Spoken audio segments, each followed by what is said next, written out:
सावधान। अथ मध्याह्निक स्वाध्याय प्रतिष्ठापन वेलायाम श्री श्रुत भक्ति कायो सर्गम कुर्वे हम।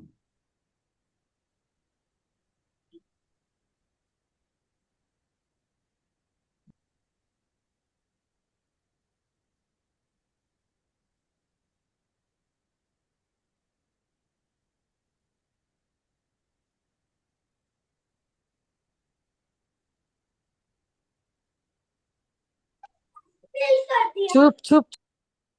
श्रुति जल्दी पारगेभ्यः स्वपरमत विभावना पटुमतिभ्यः सुचरितप्रोनिधिभ्यो नमो गुरुभ्यः गुण गुरुभ्यः छत्तीस गुण सम्मगे पंचभ्याचार करण संग्रही से शीशानुग्रह कुशले धम्मारिये सदा वंदे गुरु भक्ति संजमेन यः तरन्ति संसार सायरं घोरं छिन्नन्ति यटकमं जम्मन् मरणं न पावन्ति ये नित्यं व्रतमन्त्र होमनिरता ध्यानाग्निहो प्राकुला सटकरमाभिरतस्तपो धन्धना साधु क्रिया साधव शील प्रवरणा गुण प्रहणाश्चंद्रार्क तेजोदिका मोक्ष द्वार कपाट पाटन भटा प्रीणन्तु मां साधव गुरु पंतु नो नित्यम ज्ञान दर्शन नायका चारित्रानो। क्या लगे श्रुति भक्ति बोल रहे थे ना। कोटिशतम द्वादश कोट्यो लक्षांश्रिति तदकानि चैव पंचाशदष्टो सहस्र संख्या मेतच्छ्रुतं पंचपदं नमामि अहंतभासेयतं गणर्देवीं गन्धियं सम्मं प्रणमामि भक्तियुक्तो सुधनानुमहोयं शिरसा इच्छामि मध्ये सुभक्ति कौसग कौतुसं सम्मा अंगोबन पैनी पवे परियम सत्पडमागो पोगिया फुलिया चेव सुततै थुई धम्मकहन निच्च कालम अचेमि पूजेमि बंदामि नमस्सामि दुख कहो कम खो बोहिलाओ सुगई गमनम समाहि मरणम जिन गुण संपत्ति बहुमज्जम अथ मध्याह्निक स्वाध्याय प्रतिष्ठापन वेलायाम श्री आचार्य भक्ति राज सर्गम कुर्वे हम।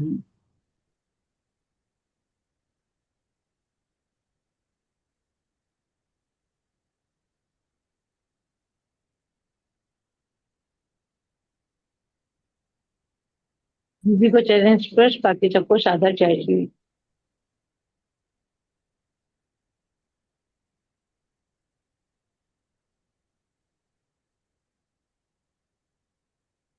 सुचंति पारगेभ्यः स्वपरमत विभावना पटुमतिभ्यः सुचरितपोनिधिभ्यो नमो गुरुभ्यः गुण गुरुभ्यः छत्तीस गुण सम्मके पंचभ्याचार करण संद्री से शीशानुग्रह कुशले धम्मारिये सदा वंदे गुरु भक्ति संजमेन यः तरन्ति संसार सायरं घोरं छिन्नन्ति यठकमं जम्मन मरणं पावन्ति ये नित्यं व्रतमन्त्र होमनिरता ध्यानाग्निहोत्राकुला सटकरमा विरतास्तपो धन्धना साधु क्रिया साधव शील प्रवरणा गुण प्रहणाश्चंद्रार्क तेजोदिका मोक्ष द्वार कपाट पाटन भटा प्रीणन्तु मां साधव गुरु पंतु नो नित्यम ज्ञान दर्शन नायका चारित्राणो गंभीरा मोक्ष मार्गोपदेशका इच्छामि बनते सुधि भक्ति कौसग कौतसरम समनान समदंसन संचारी चित्तानम पंच विहाचारणम आयर्यानम आयरादि सूत्रानोपदेश्यानम उवज्जयनम तीरेन गुरुपालर्यानम सौसावनम निच्च कालम अच्छेमि पूजेमि बंदामि नमस्सामि दुख कहो कम खो बहिलाहो सुगई गमनम समाहि मरणम जिनगुण संपत्ति हो मज्जम ओकारं बिंदु संयुक्तं नित्यं ध्यायन्ति योगिनः कामदं मोक्षदं चैव ओंकाराय नमो नमः अविरल सद्गनौघ प्रशाली सकल भूतल कलंका मुनि विरूपासी तीर्थ सरस्वती हरतुन दूरितम अज्ञानतिमिरान्धानां ज्ञानाञ्जन शलाकया चक्षुरुन्मिलितं येन तस्मै श्री गुरुवे नमः श्री परम गुरुवे नमः परम्पराचार्य गुरुभ्यो नमः सकल कलुष विध्वसकं श्रेषां परिवर्तकं धर्म संबंधकं भव्य जीव मन प्रतिबोधकारकं पुण्य प्रकाश पापनाशम इदं शास्त्रम श्री गोमठसार जीवकांड नामधेयम अस्य मूल ग्रंथ कर्ता श्री सर्वज्ञ देवास्तर ग्रंथ कर्ता श्री गंधर देवा प्रतिगंधर देवा तेषां पचमसार्ता मासाद्य श्रीमत नेमि चंदाचार्य न विदिचितम तम शास्त्रम श्रोता सावधानतया शृण्वन्तु मंगलम भगवान वीरो मंगलम गौतमो गनि मंगलम कुंद कुंदाधर जैन धर्मोस्तु मंगलम सर्व मंगल मंगल्यम सर्व कल्याण कारकम प्रधानम सर्वधर्मानां जैनम जयतु शासनम जैनम जयतु शासनम जैनम जयतु शासनम सरस्वती नमस्तुभ्यं वरदे कामरूपिणी विद्यारंभम करिष्यामि सिद्धिर्भवतु मे सदा। द्वादशं जिनवानी माता की जय। परम मांगलिक गौमटसार जी जीव कांड जी की जय। आचार्य भगवंत श्री नेमीचंद आचार्य की जय। पंडित पंडित प्रवर श्री रत्नचंद्र मुख्तार जी की जय। अढ़ाई दीप में विराजमान सभी आचार्य उपाध्याय सर्व साधु के चरणों में नमोस्तु नमोस्तु नमोस्तु। सभी आरिका माता जी के चरणों में वंदामि वंदामि वंदामि। सभी चुल्लक चुलिका एलक के चरणों में इच्छामि इच्छामि इच्छामि। सभी प्रतिमा धारी के चरणों में, ग्रुप में विराजमान प्रतिमा धारी के चरणों में वंदना वंदना वंदना। ग्रुप में विराजमान पूज्य बाबू जी और भी जो पूज्य जन हो, सबका सादर चरण स्पर्श सभी से सादर जय जिनेन्द्र। हम लोग परम मांगलिक ग्रंथ गोमटसारी जीव कांड जी का स्वाध्याय शुरू किए हैं। इस ग्रंथ के अंदर विष परूपना के बारे में, जो जीव की परूपना है उसके बारे में आचार्य हमें ज्ञान कराएंगे। सबसे पहले इसमें गुणस्थान पर रूपना आई है। उसमें 14 गुणस्थान में कौन कौन से भाव होते हैं, क्यों होते हैं, ऐसा विवरण चल रहा है। सिद्धम शुद्धम पणमिया जिनिंद वर्णे चंद मकलंकम गुणरयण भूषणुदयम जीवस परुवणम गोच्छम।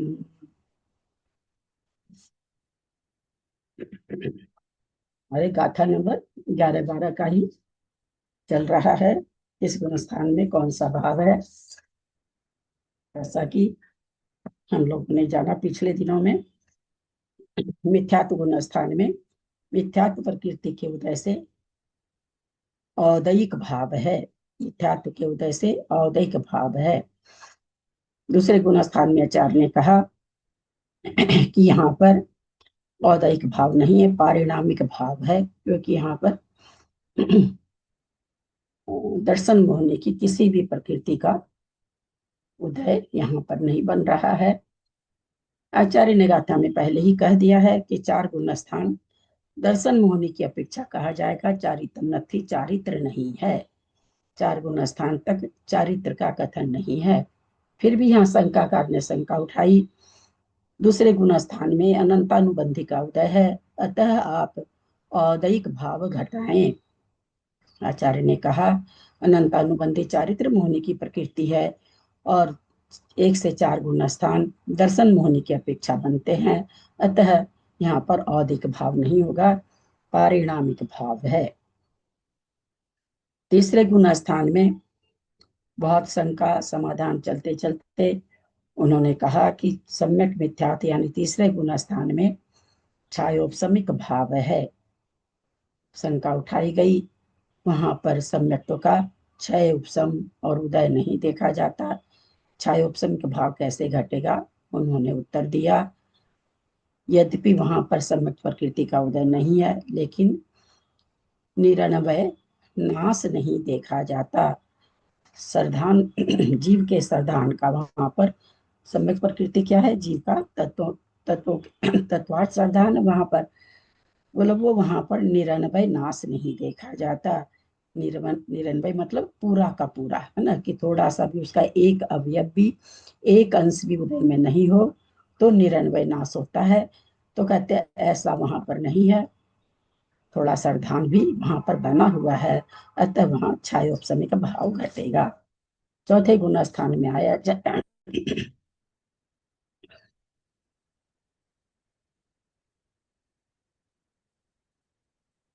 चौथे गुण स्थान के पहले हम लोगों ने उदिया भावी क्षय समझा। सद अवस्था रूप उपशम किसको कहते हैं ये समझा हमने। और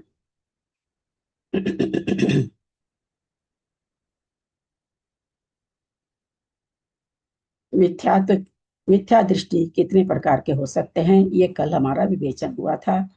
एक तो मिथ्या दृष्टि, अगर कोई ये जीव मिथ्या दृष्टि है, इसका मतलब वो अनादिकाल से अभी तक मिथ्या दृष्टि ही है। एक कहा गया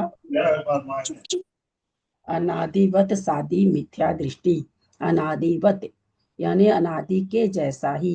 अनादि मिथ्या दृष्टि कैसा होता है, उसके सत्ता में जिस समय सम्यक मिथ्यात् प्रकृति के पहली बार प्रथमोपशम करता है जीव, मिथ्यात् प्रकृति के 3 टुकड़े करके 3 प्रकृति उसके सत्ता में हो जाती है। मिथ्या दृष्टि जीव के केवल मिथ्या तो ही रहता है। तो अनादिवत मन अनादि के जैसे ही, परंतु कैसा जीव है? सादी मिथ्या दृष्टि है। वो कैसा जीव था? जिसने सम्यक तो प्राप्त किया था, परंतु एक इंद्री दो इंद्री आदि में घूमते घूमते घूमते घूम घूम करके उसने क्या किया? अपनी सम्यक प्रकृति की उद्वेलना कर ली। अतः वो वापस जो मिथ्यात्व में आ रहा है वो सादी है, फिर से आ रहा, यानी एक बार उसका मिथ्यात्व छूटा था तो सादीवत, यानी जैसे एक बार मिथ्यात्व सादीवत इसलिए कहा दिया गया कि शादी के जैसे, क्योंकि अब वो पूरी तरह से मिथ्या ही दृष्टि है, लेकिन है कैसा? शादी है, यानी इसका मतलब उसको एक बार सम्यक हुआ तो है। तो दूसरा मिथ्या दृष्टि हो गया अनादिवत, शादी मिथ्या दृष्टि। तीसरा शादी मिथ्या दृष्टि, जिसने जो कि सम्यक प्रकृति सत्ता में है, कभी मिथ्यात्व के उदय से मिथ्या दृष्टि बन जाता है, पुनः सम्यक दृष्टि बन जाता है, पुनः ऐसा सादी मिथ्या दृष्टि, यानी सादी मतलब फिर से मिथ्यात्व में जाना, फिर सम्यक में आ जाना, फिर मिथ्यात्व में चल जाना। तो इस तरह से तीन तरह के मिथ्या दृष्टि का हम लोगों ने प्रकरण के हिसाब से समझा था। पेज नंबर 13, इसी पे थे हम लोग, ऊपर वाला ही चल रहा था हम लोग का, उदिया भावी छह वगैरह हम लोग समझ रहे थे, उसी में शंका वापस वहीं से ले रहे हैं। नीचे शंका पेज नंबर 13, उपसम सम्यक्त से आए हुए जीव के तीसरे गुण स्थान में सम्यक प्रकृति, मिथ्यात्व और अनंतानुबंधी, इन तीनों का उदय उदय उदया भाव रूप उपसम तो पाया जाता है। क्या कहना चाह रहे इसके हैं? ऊपर वाला इसके ऊपर वाला जो पैरा है ना, उसको डिटेल बता दो फिर से। मिथ्या फिर प्रवृत्ति से सर्वगत। ऊपर हाँ, मिथ्यात्व ये पहले पुस्तक अनंतानुबंधी नहीं है। थी, कल अच्छा, पुस्तक नहीं थी, ग्रंथ था नहीं था मेरे पास। हाँ ठीक है बाबू जी, ठीक है। मिथ्यात्व और अनंतानुबंधी के सर्वघाती स्पर्धकों का उदयाभावी है। जैसे हमने कहा छायोपसमिक में तीन चीज होती है ना? छायोपसमिक जिसके साथ, जैसे मान लीजिए कोई कह दे इसको अवधि ज्ञान का क्षयोपशम है, तो इसका क्या मतलब निकलेगा कि अवधि ज्ञान के सर्वघाती स्पर्धकों का तो उदयाभावी है, और उसी का सदवस्था रूप उपशम, किसका? सर्वघाती स्पर्धकों का। और देशघाती अवधि ज्ञान के जो परमाणु है, निषेक है, उसका उदय। तो यानी तीन चीज रहती है, क्षय, उपशम और उदय। तो यहाँ पर वही कह रहे हैं, उदयाभावी क्षय हम लोगों ने समझा था। सर्वघाती स्पर्धकों का उदयाभावी क्षय का मतलब, ये परमाणु कहाँ पर है? जिस सर्वघाती स्पर्धक का उदयाभावी क्षय में जिस स्पर्धक का उदयाभावी क्षय हो रहा है, वो स्पर्धक कहाँ पर है?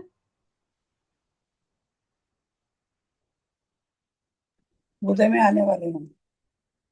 बोलिए कविता जी। दीदी, आपने एक नल का उदाहरण देख करके समझाया था कि उसमें लाल छेकना अगर बांधा हुआ है तो पूरे नल तक तो पानी सफेद ही आया है, लेकिन जैसे ही वो लाल छेकने पे आया तो उसका रंग बदल गया, तो वो क्षय होके निकल गया। मतलब स्तबुक संक्रमण हो जाता है उस हाँ, प्रकृति का। तो ये है कहानी से कहाँ, कहाँ ये? वो तो ठीक है, मैंने उदयावली में। उदयावली में ये शब्द आप लोग को बोलना है, ये हाँ उदयावली में आ चुके हैं। दोनों हाँ में अंतर, मतलब उपसम और क्षय को आपको यहाँ समझना, इसलिए हम इस चीज को ले रहे हैं। यहाँ क्या कह रहे हैं? दो चीज इसमें हम कहे ना कि तीन बात है। क्षय उपसम जहां भी लगेगा, जहां पर भी क्षय उपसम आपको लगाएंगे, आपको तीन बात घटानी पड़ेगी। सर्वघाती स्पर्धकों का उदय, ये बस तीन शब्द आपको रट के रखना। उसमें अवधि ज्ञान घटा रहे हैं तो अवधि ज्ञान लगा लीजिए, मन पर ये घटा रहे हैं तो मन पर ये लगा लीजिए, जो चीज भी लगा सकते हैं उसमें लगा लीजिए। तीन बात आपको लगानी पड़ेगी। सबसे पहले जिस प्रकृति में हम लगा रहे हैं क्षयोपम, उस प्रकृति के सर्वघाती स्पर्धकों का उदयाभावी क्षय, जो क्षयोपम में पहले क्षय है। तो इसका क्या मतलब हुआ कि उदयावली में निषेक आए हुए हैं, उसका क्षय। उसका क्षय कैसे? अभी आपने कविता जी ने बताया कि भाई स्तुमुख संक्रमण के द्वारा ठीक उदय में जिस समय आते हैं, जब तक सत्ता में है उदयावली में, जब तक तो वो उसी रूप है, सर्वघाती स्पर्धक रूप ही है, पर जैसे ही वो उदय में आते हैं स्तुभुक संक्रमण होकर के वो देशघाती रूप में आते। तो उदयाभावी क्षय का मतलब उदय का अभाव रूपी क्षय, यानी अपने इसका एक शब्द और हमने क्या कहा था, कैसे उदय में आना, कैसे उदय में आना, दो चार शब्द रट लीजिए कॉपी में, एक कॉपी में बार बार लिखिए उन शब्दों को। परमुख से उदय आना, है ना। कैसे उदय, उदय में तो उदयावली में आया हुआ कर्म तो तीर्थंकर को नहीं छोड़ेगा, उदय में तो उसको आना ही है। तो स्तुभुक संक्रमण होके आ रहा, तो अपने मुख से नहीं आ रहा, सर्वघाती रूप होकर के नहीं आ रहा, देशघाती रूप होकर के आ रहा है। तो दूसरे के मुंह से उदय में आ रहा है ना। अपने मुख से उदय में नहीं आना मतलब उस रूप फल नहीं देना, दूसरे तरह से फल देना, तो इसको परमुख से उदय कहते हैं। तो उदयाभावी क्षय। और फिर उपसम को कहा क्या, वही निषेक और भी पढ़े हैं सत्ता में, तो जो जहां पढ़े हैं सद अवस्था रूप उपसम, सद अवस्था का मतलब होता है, मान लीजिए 4 महीने के बाद में उदय आएंगे, 4 घंटा के बाद में उदय आने की हिसाब में थे, 2 दिन के बाद उदय में वो जहां पर भी हैं वैसे के वैसे उपशम, वो हम जैसे हाँ 66 सागर तक अनंतानुबंधी उदय नहीं आती है अगर सम्यक बना रहता है तो 66 सागर तक क्या उसकी अनंतानुबंधी नहीं है ना, पर वो हमारे सम्यक प्रकृति उदय में आ रही है। तो जो उदयावली में जो आ गए थे अनंतानुबंधी के निषेक, वो तो अप्रत्याख्याना वरण होकर के उदय में आ गए, क्योंकि पहले से आए हुए थे। और जो नहीं आए हुए वो जहां बैठे वहीं पर बैठे हैं। अब उसका उसका समय आ जाएगा, उदयावली में समाएगा, तो फिर वो स्तुभुक संक्रमण होकर आएगा। लेकिन अभी क्या कर, सद अवस्था रूप, यानी जिस अवस्था में भी है, अवस्था से मतलब जितने समय में उदय में आने वाला, यहाँ अवस्था से क्या मतलब है, वो जिस जहां पर बैठा है 2 महीने के बाद, 2 घंटा के बाद, 1 घंटा के बाद, 6 महीने के बाद, वो वहीं पर बैठा, आगे पीछे नहीं हो रहा है। तो सद अवस्था रूप उपशम हो गया। और फिर उदय घटाना है तो देशघाती प्रकृति का उदय, हम अवधि दर्शन घटा, अवधि ज्ञान घटा रहे हैं, तो अवधि ज्ञान का देशघाती स्पर्धक का उदय हो जाएगा। अवधि दर्शन घटा रहे हैं तो अवधि दर्शन का देशघाती स्पर्धक का उदय हो जाएगा। मन अपरिय ज्ञान घटा रहे हैं तो उसके मन अपरिय ज्ञान का देशघाती स्पर्धक का उदय हो जाएगा। यहाँ हम क्या घटा रहे हैं, सम्यक तो घटा रहे हैं कि हाँ देशघाती सम्यक प्रकृति के उदय के आने से क्षय उपशम बनता है। तो क्षय उपशम में 3 चीज याद रखनी है हमेशा, क्षय उपशम और उदय, तब ये क्षय उपशम बनता है। ये जो कर्मों का क्षय होने वाला था उनका उदय का अभाव हो गया, उन्हीं का ही असद अवस्था रूप उपशम हुआ ना। क्या चीज, जैसे जो कर्म उदय में आने वाले थे उनका उदय का अभाव होने से वो क्षय हो गया, और उन्हीं का सद अवस्था रूप उपशम हुआ क्या। हाँ आगे समय में जो आएगा आगामी काल में, इसे वैसे भी बोला जाता है आगामी काल में आने वाले निषेकों का सद अवस्था रूप उपशम, है ना, ऐसे भी इसको कहा जाता है कि आगामी काल में। हाँ दीदी, अगर वो बाद में उदय में आने वाले तो अभी उपशम करने का क्या मतलब आया, अभी जब वो उपशम करने का, उस हाँ अवस्था में है तो फिर भी बहुत उपशम अच्छा, करना हाँ पड़ेगा क्या। हाँ बहुत अच्छा। हमको अभी असाता वेदनी का उदय नहीं आना है ना, लेकिन कुछ ऐसा हुआ यहाँ पर कोई बिच्छू आया और हमको काट लिया,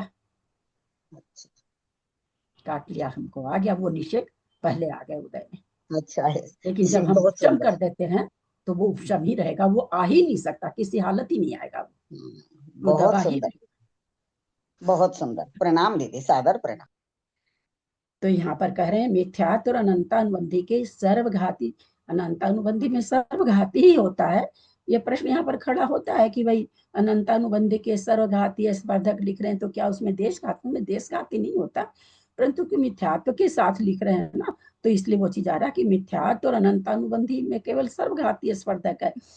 तो मिथ्यात्व और अनंतानुबंधी के सर्वघाती स्पर्धकों के उदयाभावी क्षय से, सद अवस्था रूप उपशम से, सम्यक प्रकृति के देशघाती स्पर्धकों का उदय क्षय होने से, सत्ता में स्थित उन्हीं देशघाती स्पर्धकों का उदयाभाव लक्षण उपशम होने से, अच्छा यहाँ दूसरा चीज बता रहे हैं, और सम्यक मिथ्यात्व कर्म के सरघाती, तीसरा गुण स्थान का यहाँ वर्णन चल रहा है।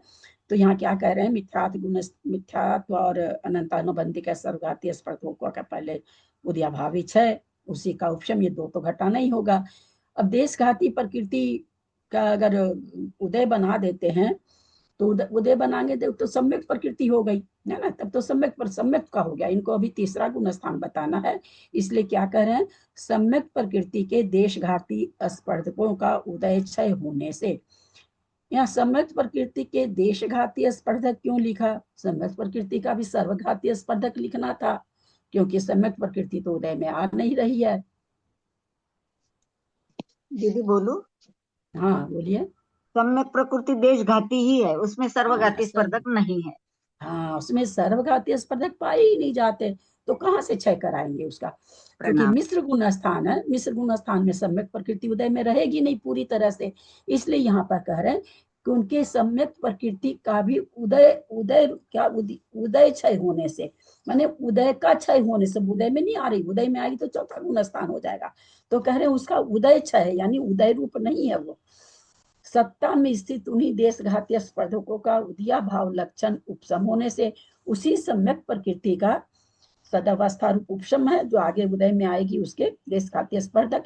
और सम्यक मिथ्यात्व कर्म के, सम्यक मिथ्यात्व कर्म एक है दर्शन मोहिनी का, 3 टुकड़े में 1 टुकड़ा सम्यक मिथ्यात्व है, तो कहते हैं सम्यक मिथ्यात्व कर्म के सर्वघाती स्पर्धों का उदय होने से सम्यक मिथ्यात्व गुण स्थान उत्पन्न होता है। मिथ्यात्व में पूरा पूरा सर्वघाती स्पर्धक, देशघाती सम्यक्त्व में पूरा देशघाती स्पर्धक, और सम्यक मिथ्यात्व में भी सर्वघाती स्पर्धक पाए जाते हैं। इसी कारण से उसको सर्वघाती प्रकृति में लिया जाता है। तो वही यहाँ कह रहे हैं कि भाई तीसरा गुण स्थान में आप क्षयोपशम कैसे बना रहे हैं, उसको ये यहाँ पर बता रहे हैं कि भाई वहां पर मिथ्यात और अनंतानुबंधी का तो उदयाभावी क्षय है, उसी का सदावस्था रूप उपशम है। सम्यक प्रकृति का भी देशघाती स्पर्धकों का उदयाभावी क्षय है, उसी उपशम है। लेकिन जो सम्यक मिथ्यात्व प्रकृति, चूंकि 3 टुकड़े है सत्ता में, उसके सम्यक मिथ्यात्व भी है, उस कर्म के उसमें केवल सर्वघाती स्पर्धक होता है कि सर्वघाती स्पर्धकों का उदय होने से सम्यक मिथ्यात्व गुण स्थान उत्पन्न होता है। तो वहां पर उदय किसका है, सम्यक मिथ्यात्व कर्म है। तो औदय कर्म का औदय घटाना चाहिए, लेकिन क्या कह रहे हैं, इसलिए वह छायोपशमिक है। इस क्यों छायोपशमिक है वो बता रहे हैं नीचे सीधा। जब जैसे नहीं, ये क्या बोले, ये दूसरी लाइन में बोले जैसे देशघाती स्पर्धकों का उदय उदय क्षय होने से, और हाँ, देशघाती का उद्यापा लक्ष्य उत्तम होने से, ये क्या बात है, 2 चीज। उदय का क्षय है दूसरी लाइन, अब। दूसरी लाइन। हाँ हाँ, हाँ? उदय का क्षय मन उदय में अभी नहीं आ रही है वो, और उदयावली में ही उद्याभाव नहीं लक्षण है। उदयाभावी, हाँ बहुत अच्छा बाबूजी, उदयाभावी क्षय का मतलब होता है उदयावली में आए हुए निषेध। उदय क्षय का मतलब होता है वो उदय में अभी नहीं आएगी, वो पड़ी तो है ऊपर में, फिर से लेकिन बोले अभी बात। उदय में हाँ, नहीं आ रही। उदयाभावी अच्छा क्षय अच्छा का अच्छा। मतलब तो उदयावली में जो समा गए निषेक वो हम्म। उदयाभावी क्षय। और उदय क्षय का मतलब अभी हाँ, उदय रूप से वो नहीं आ रही है, उदय रूप से वो भी क्षय है, अच्छा क्योंकि अच्छा तीसरा गुण स्थान है। अच्छा। सम्यक मिथ्यात्व कर्म के सर्वघाती स्पर्धों का उदय होने से सम्यक मिथ्यात्व गुण स्थान उत्पन्न होता है, इसलिए वह छायोपशमिक है। यहाँ इस प्रकार जो सम्यक मिथ्यात्व गुण स्थान को छायोपशमिक कहा, ये मुक्तार जी बता रहे हैं, शंका नहीं है, ये समाधान है। वह केवल सिद्धांत के पाठ का प्रारंभ करने वाले को परिज्ञान कराने के लिए कहा है। क्या कर, जो सिद्धांत का पाठ अभी शुरू कर रहे हैं उनके लिए कह रहे हैं, हम ये चीज बता रहे हैं। जो परिपक्व हैं उनके लिए बात नहीं है। क्यों, आगे बता रहे हैं, वास्तव में तो सम्यक मिथ्यात्व कर्म निरन्वय रूप से आप्त आगम और पदार्थ विषय श्रद्धा का नाश करने के लिए असमर्थ है। बोला हमने यहाँ पर जो आपको कहा कि सम्यक मिथ्यात्व गुण स्थान को छायोपशमिक है, ये केवल किनके लिए कह रहे हैं, जो सिद्धांत को समझना चाह रहे हैं। वास्तव में तो देखा जाए तो सम्यक मिथ्यात्व कर्म कैसा है, निरन्वय रूप का मतलब हम लोग समझे थे, पूरी तरह से नाश करने में आप्त आगम पदार्थ का विषय का जो ज्ञान है, श्रद्धा है, यहाँ श्रद्धा की बात है, श्रद्धा को नाश करने में असमर्थ है, वहां पर श्रद्धा में थोड़ा बना रहता है, ऐसा वो कह रहे हैं। किंतु उसके उदय से सत समीचीन और असत असमीचीन पदार्थों का युगपद विषय करने वाली श्रद्धा उत्पन्न होती है। परंतु इस प्रकृति के उदय से क्या होता है, श्रद्धा भी होती है और अश्रद्धा भी होती है। इसलिए सम्यक मिथ्यात्व गुणस्थान छायोपशमिक कहा जाता है। कुछ का उदय और कुछ का उदय नहीं। छायोपशम में यही होता है। छायोपशम वास्तव में सामान्य भाषा में अगर कहा जाए छायोपशम की क्या है, तो कुछ का क्षय, कुछ का उपशम, कुछ का उदय। तो पूरी तरह से क्षय नहीं है, पूरी तरह से उपशम नहीं है, और पूरी तरह से यहाँ पर उदय भी नहीं है। यदि इस गुण स्थान में सम्यक मिथ्यात्व प्रकृति के उदय से सत्य और असत पदार्थ को विषय करने वाली मिश्र रुचि रूप क्षयोपशमता न मानी जावे, तो उपशम सम्यक दृष्टि के सम्यक मिथ्यात्व गुण स्थान को प्राप्त होने पर उस सम्यक मिथ्यात्व गुण स्थान में क्षयोपशमता नहीं बन सकती।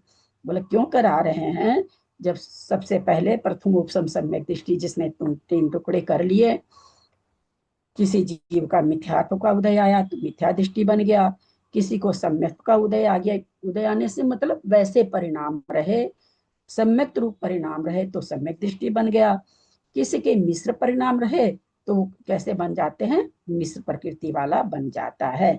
तो कहते हैं कि अगर हम इसमें मिश्र रुचि जैसी क्षय उपशमता नहीं बनाएंगे, तो जैसे ही वो प्रथमोपशम से और सम्यक मिथ्यात्व गुण स्थान को प्राप्त होगा तो क्षयोपशमता नहीं बन सकती, क्योंकि उपशम सम्यक से तृतीय गुण स्थान में आए हुए जीव को कहां से आ रहा है, उपशम सम्यक से।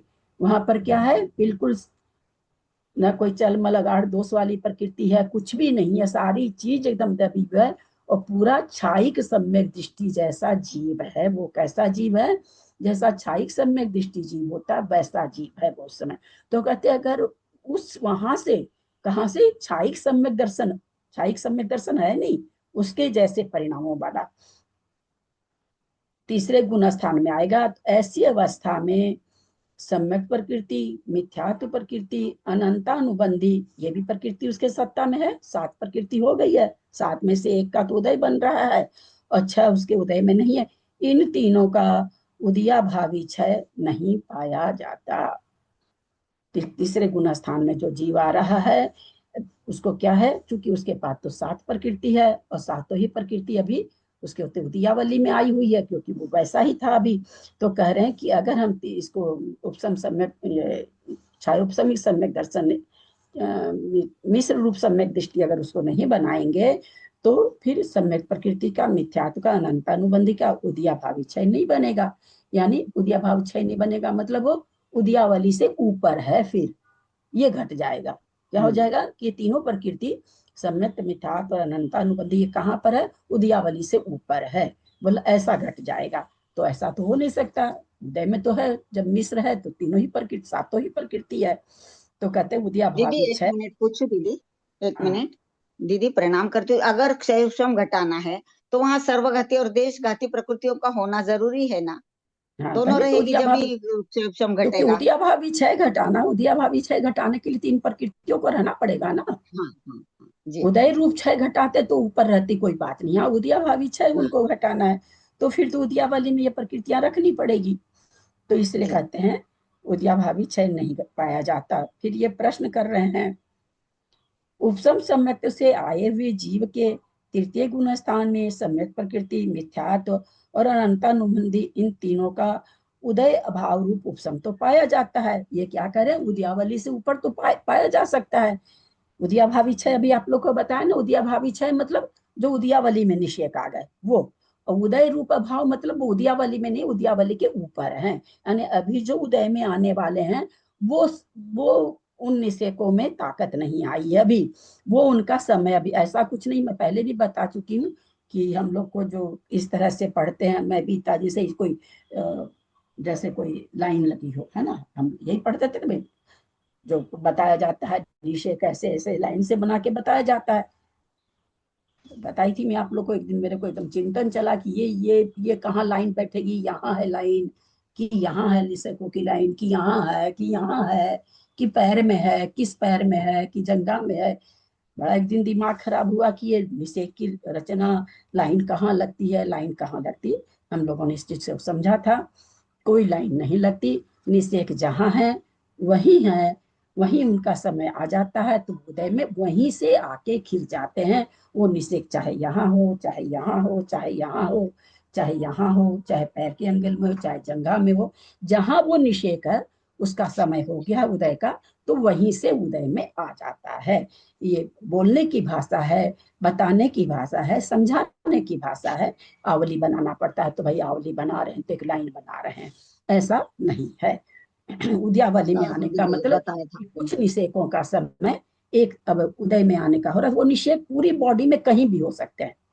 अभी जो मेरे निषेक मेरे उदय में आ रहे हैं तो वो निषेक पूरी बॉडी में से कहीं से भी आ रहे हैं। ऐसा कुछ नहीं कि वो एक जगह आके अब उदय में आना है भाई, अब एक जगह इकट्ठे हो जाए। कहाँ इकट्ठे होंगे, कहाँ इकट्ठे होंगे? मतलब जो थोड़ा सा कॉमन सेंस लगाने की चीज है कि भाई कहाँ पर इकट्ठे कर रहे हैं उसको। हम कहीं पढ़ने ही नहीं मिला कि भाई जब उदय का समय होता है तो निषेक यहाँ इकट्ठे हो जाते हैं। निषेक कहीं आज तक उदयावली में बड़ा, तो फिर आप लोग को बताए थे कि बड़ा एक दिन दिमाग खराब हुआ, फिर खूब खोज खाज किए, फिर कोई विकास संजोग से विकास भैया की क्लास मिल गई कोई वैसी, फिर मैंने विकास भैया को लिख के पूछा मैं कहीं गलत तो नहीं हूं मैं। तो इसकी चर्चा हम लोग पहले समझ चुके हैं। निषेकों का उदय पूरी बॉडी से होता है, कहीं से भी वो आ सकता है। जिसका समय आ जाता है उदय में होने का, वो उसी जगह से उदय में आ जाता है, क्योंकि आत्मा के पर्दे उसी जगह से आ जा सकता है। तो फिर वेदन कैसे होता है हम लोग को, क्योंकि आत्मा के प्रदेश सभी जगह है, इसलिए वेदन हो जाता है ना। ऐसा नहीं कि आत्मा का प्रदेश खाली अपने लोग को लगता है कि आत्मा तो यहाँ है, एक स्वाभाविक रूप से दिमाग में ही रहती है आत्मा तो यहाँ है, ऐसा थोड़ा सा मन में बना रहता है। ऐसा नहीं है, जहां से भी निषेक उदय में आ रहे हैं वहां भी आत्मा का प्रदेश है, इसलिए वेदन हो जाता है सब जगह से। तो यहाँ कह रहे हैं शंका उठा रहे हैं, उपसम सम्यक से आए हुए जीव के तीसरे गुण स्थान में सम्यक प्रकृति मिथ्यात्व और अनंतानुबंधी तीनों का उदय अभाव रूप उपसम तो पाया जाता है। उदय उपसम की परिभाषा क्या है कि प्रकृतियों को, निषेकों को उदय में नहीं आने देना। तो बलबो तो पाया जा रहा है, तभी तो तीसरा गुण स्थान बन रहा है। उस प्रकृति का उदय आ रहा है और बाकी उपसम में है, तभी तो बन रहा है ये गुण स्थान। ऐसी शंका कर रहे हैं। समाधान नहीं, क्योंकि अगर ऐसा मान लेंगे तो क्या कह रहे हैं, तृतीय गुण स्थान में औपसमिक भाव घटाना पड़ेगा। फिर तो कौन सा भाव हो जाएगा, औपसमिक हो जाएगा।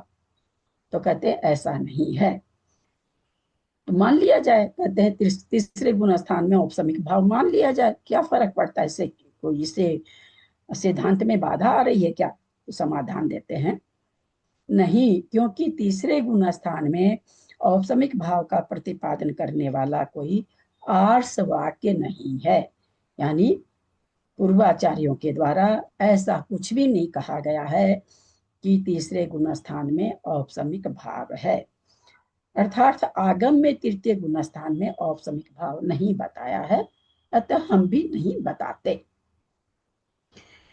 यदि तृतीय गुण स्थान में मिथ्यात्वादी कर्मों के उपशम से क्षयोपशम से क्षयोपशम भाव की उत्पत्ति मान ली जावे तो मिथ्या, ये मुख्तार जी ही बोल रहे हैं, शंका नहीं है, समाधान में है कि तीसरे गुण स्थान में मिथ्यात्व आदि कर्मों के क्षयोपशम से क्षयोपशम भाव की उत्पत्ति मान ली जावे तो मिथ्यात्व गुण स्थान को भी क्षयोपशमिक मानना पड़ेगा।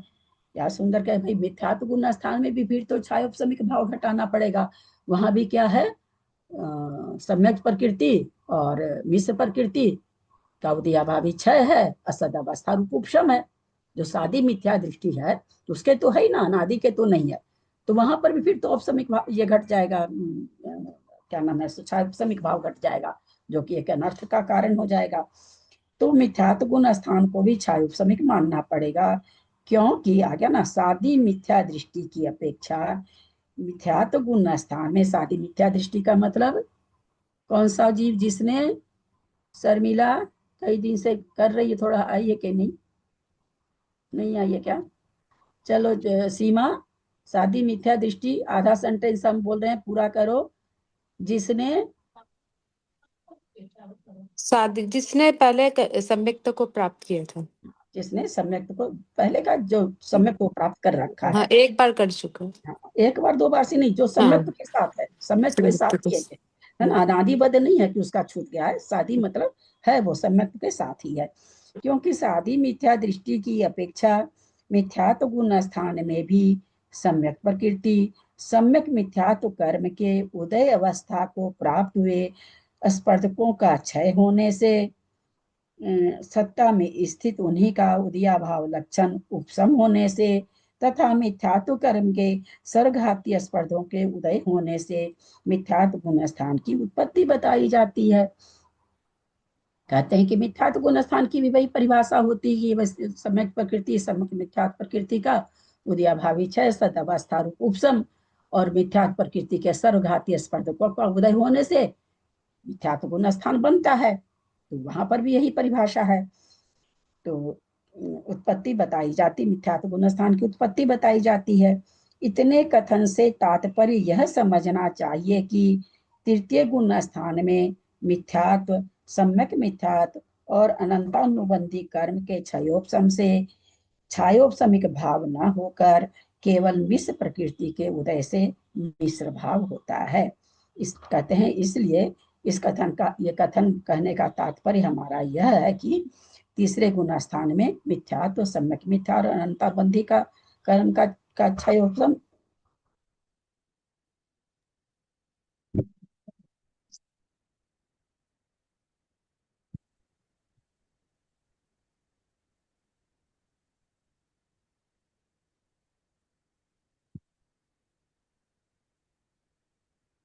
यहाँ मिथ्या तो सम्यक प्रति बोल रही हो, सम्यक प्रकृति होगी ना, सम्यक सम्यक मिथ्यात्व बोल रही हो।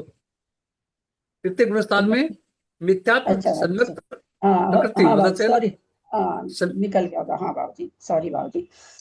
तीसरे हाँ। गुण स्थान में मिथ्यात्व, सम्यक प्रकृति और अनंतानुबंधी कर्म के क्षयोपशम से, क्षयोपशम का मतलब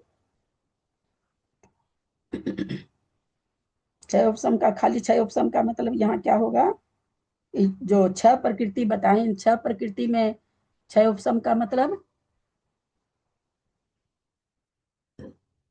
इन्हीं छह प्रकृति के स्पर्धक का उदयाभावी क्षय है ना, और सदावस्था रूप उपशम, ये दोनों घटेगा। क्योंकि आया है तो अभी उसके तो उदयावली में निषेध तो पहले से समाये हुए हैं ना, तीनों ही प्रकृति के उदयावली में निषेध समाये हुए हैं। एक के मुख्य उदय से वो जीव बन गया, मिश्र प्रकृति का उदय मिश्र प्रकृति रूप परिणाम हो गया, इसलिए वो मिश्र प्रकृति के निषेक उदय में आ गए, ऐसा नहीं, मिश्र प्रकृति रूप परिणाम हो गया, इसलिए मिश्र प्रकृति उदय में आ गई, है ना। तो मिश्र प्रकृति उदय में आई तो सब उदयावली में तो बहुत निषेक है, बाकी दो प्रकृति का अनंतानुबंधी भी है तो है, तो वहां पर वो कह रहे हैं कि उनका क्या है, क्षय और उपशम है, यानी जो उदय में आ गई है उसका तो क्षय हो जाएगा, है ना, उदयाभावी क्षय हो जाएगा, और जो और ऊपर पड़ी है उसका उपशम हो रहा है। कर्म के क्षयोपशम से तो बोलते इसके चलते अनंतानुबंधी क्षयोपशम भाव नहीं घटा रहे हैं हम, केवल मिश्र प्रकृति के उदय से मिश्र भाव होता है। ये क्यों नहीं घटा रहे, इसका कारण ऊपर बताया कि अगर हम ये चीज घटाएं कि मिथ्यात्व, नीचे वाली पंक्ति पढ़ रहे हैं, मिथ्यात्व, सम्यक मिथ्यात्व अनंतानुबंधी कर्म के क्षयोपशम से अगर क्षयोपशमिक भाव घटाएंगे तो उन्होंने कहा, क्या कहा कि क्या अनर्थ हो जाएगा, मिथ्यात्व में भी यही घटाना पड़ेगा और फिर मिथ्यात्व में भी क्षयोपशमिक भाव बन जाएगा। वहां भी कह देंगे मिश्र प्रकृति का, सम्यक प्रकृति का, अनंतानुबंधी चार का उदयाभावी क्षय सदावस्था रूप उपशम, इसलिए क्षयोपशमिक भाव है मिथ्यात्व का उदय। तो बोले इसलिए उनके क्षयोपशम से यहाँ पर बोल रहे हैं क्षयोपशमिक भाव नहीं है, मिश्र प्रकृति के उदय से मिश्र भाव का मिश्र भाव होता है। मिश्र भाव किसके कारण हो रहा है, क्षयोपशमिक भाव किस कारण हो रहा है, तो कहते हैं सम्यक मिथ्यात्व के उदय से हो रहा है।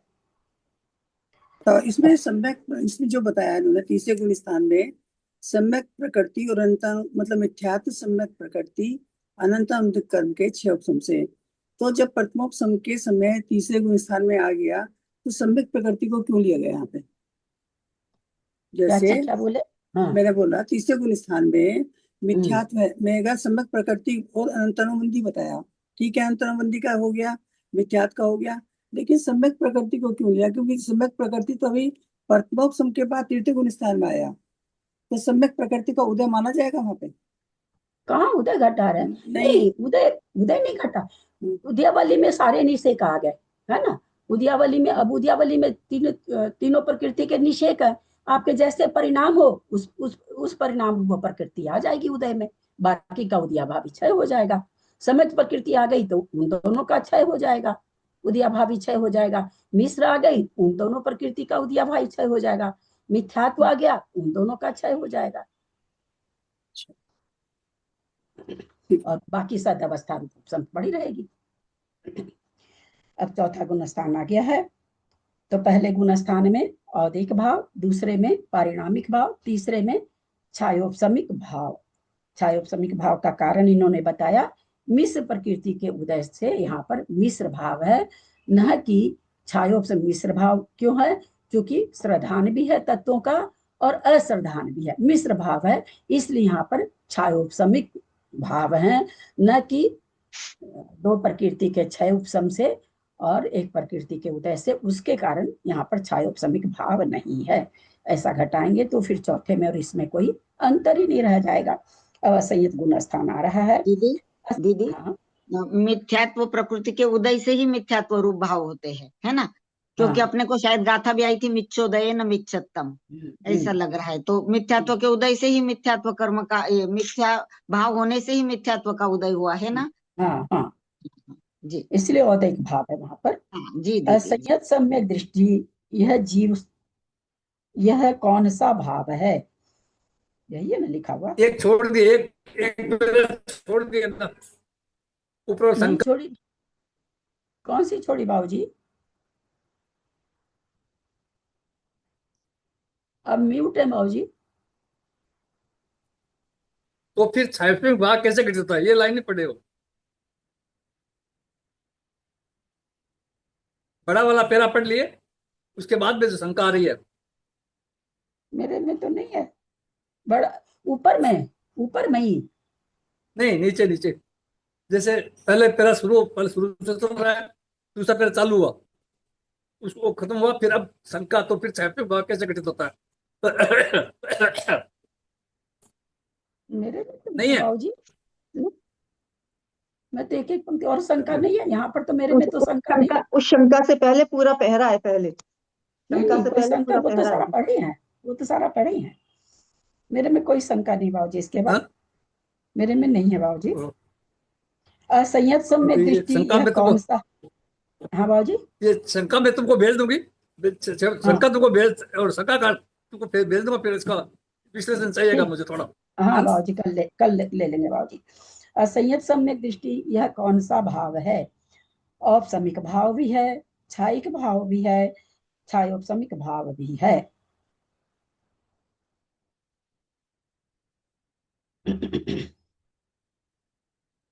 मिथ्यात्व, सम्यक मिथ्यात्व प्रकृति के सर्वघातीय स्पर्धकों के तथा सम्यक प्रकृति के देशघातीय स्पर्धकों के उदयाभाव रूप लक्षण वाले उपशम से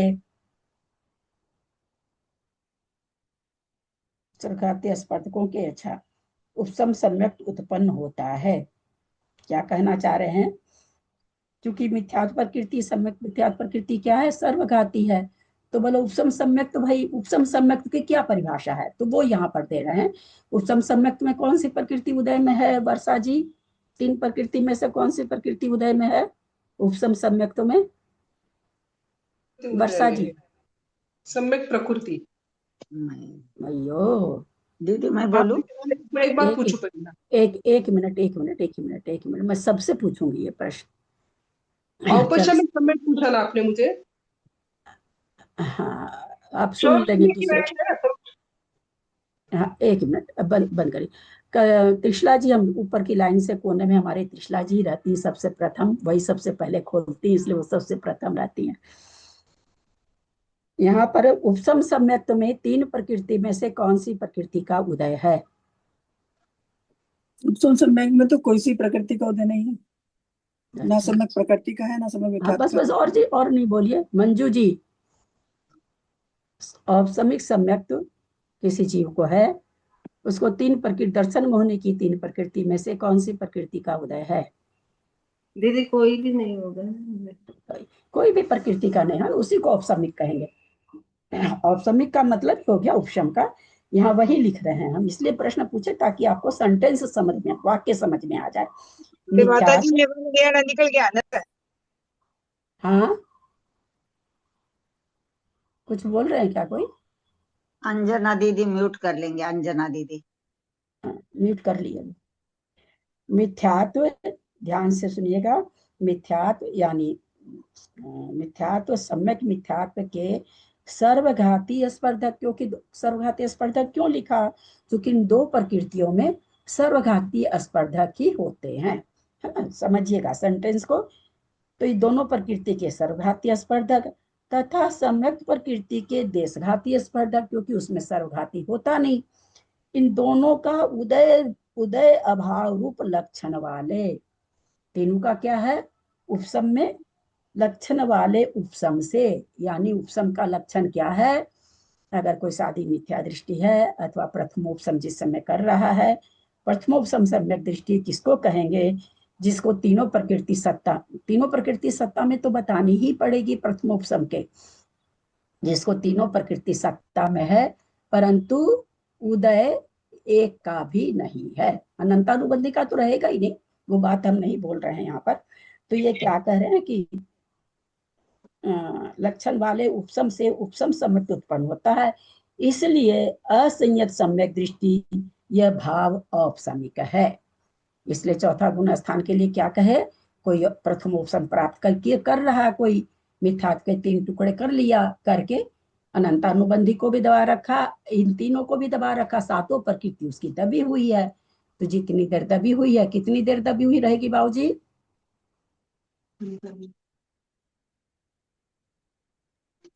अंतर्मूर्त रहेगी ना। अंतर्मूर्त, तो अंतर्मूर्त तक वो औपसमिक असंयत सम्यक दृष्टि कहलाएगा। उसकी संज्ञा क्या होगी? औपसमिक सम्यक, औपसमिक असंयत सम्यक दृष्टि। इसको विशेष परिज्ञान आप लोग को हो जाए, इसलिए अभी आगे क्या बताएंगे मुझे इसमें पता नहीं है। हमारे जैसे वर्षा जी हैं, प्रतिमा ले रखी हैं, पहले नहीं थी सम्यक दृष्टि, अभी इनको उपसम सम्यक तो हो रहा है, तो अभी ये क्या कहला जाएंगी? औपसमिक देश व्रती कहला जाएंगी। सीधे ये क्या कहलाएंगी? औपसमिक संयत दृष्टि नहीं कहला करके, असंयत नहीं कहला करके औपसमिक देशवर्ती कहला जाएंगे।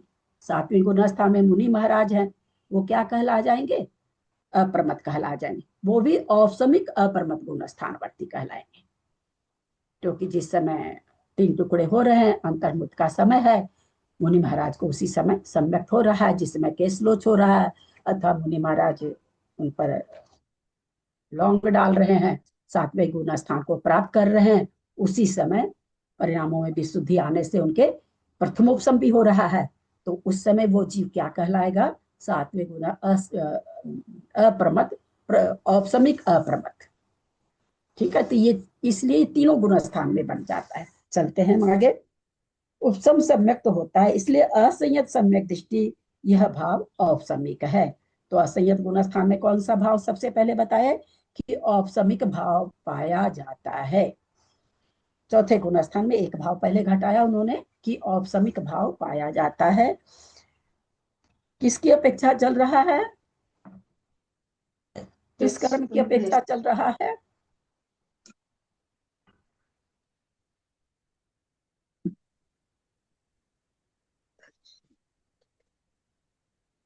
दर्शन मोहिनी।